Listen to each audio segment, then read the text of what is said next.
Say what's up, guys? Today I got Book with me. He is a software engineer from Thailand and he has been living in Japan for a while and working here. So today I would like to share his story with you guys. So I hope you guys enjoy and let's see how it goes. Hello everyone, my name is Book. So I've been in Japan for 10 years and right now I'm 24 years old and working in the IT industry for 2 years already. So, Book, my first question is what made you choose a career in engineering? So I see a lot of business nowadays, they try to digitalize. So I think like if I know about IT and a bit about like engineering stuff, I think it would be very big for me in the future if I want to start my own business.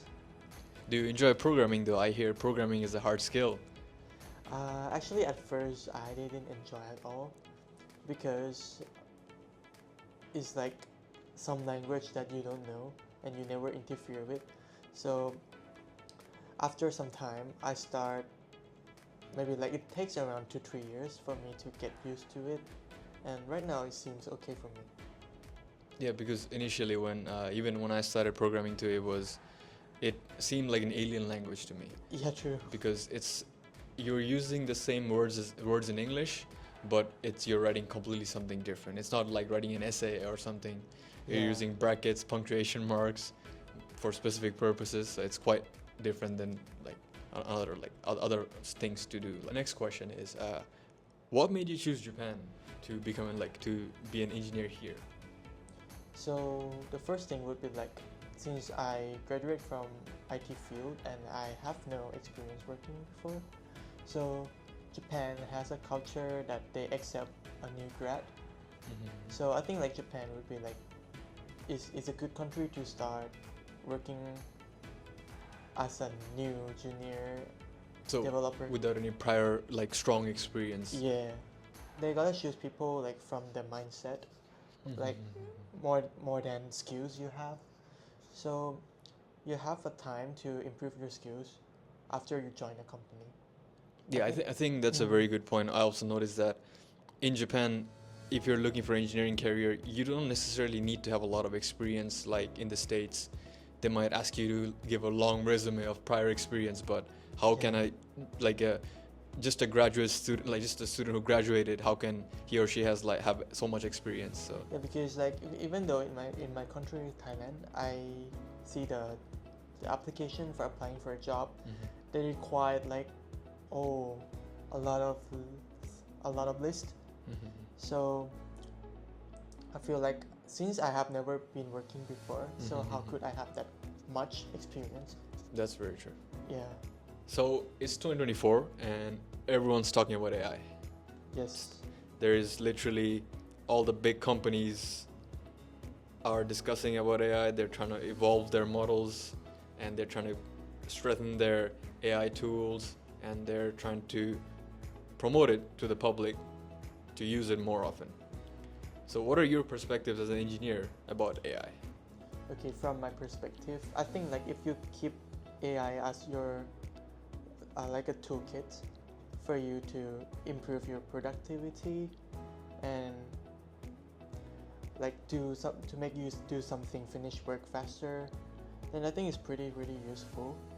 So for example, in some work that you don't want to really don't want to do it, for example like reading a very long email.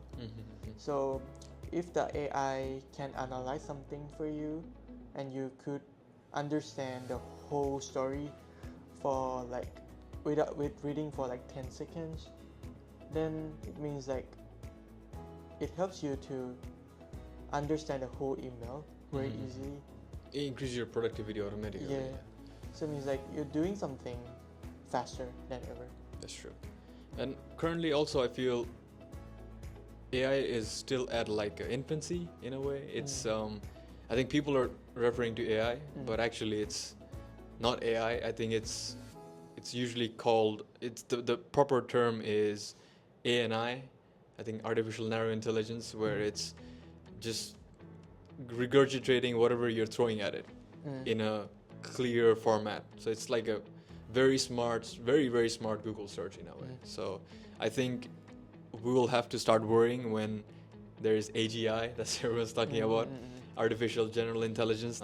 That's when we have to start worrying, I guess, because we might lose our jobs. And what are your perspectives on that? So first of all, if you're working as a routine Like task, repetitive task. repetitive task, you better learn how to use AI to optimize that part, to make that part done easy and do something that more productive. So that part would be very important for these generation people. So if you learn how to adapt with AI and know how to use it wisely, then I think you won't lose your job. That's very true. So my final question for you today is, what would be your advice for the younger generation that want to pursue a career in tech? Okay, so since AI is evolving very fast, so I think the most important skills you would need, soft skills you would need, is like to be flexible. The more flexible you be, more faster you can adapt to new things. So for example, like you don't have to stick with one programming language.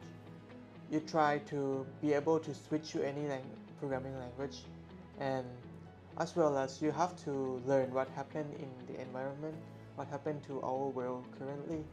So by knowing these problems would give you more idea, like why should you get into the tech industry, because since if you get into the tech industry, it means like you're going to solve some problem for someone and solve problem for the world.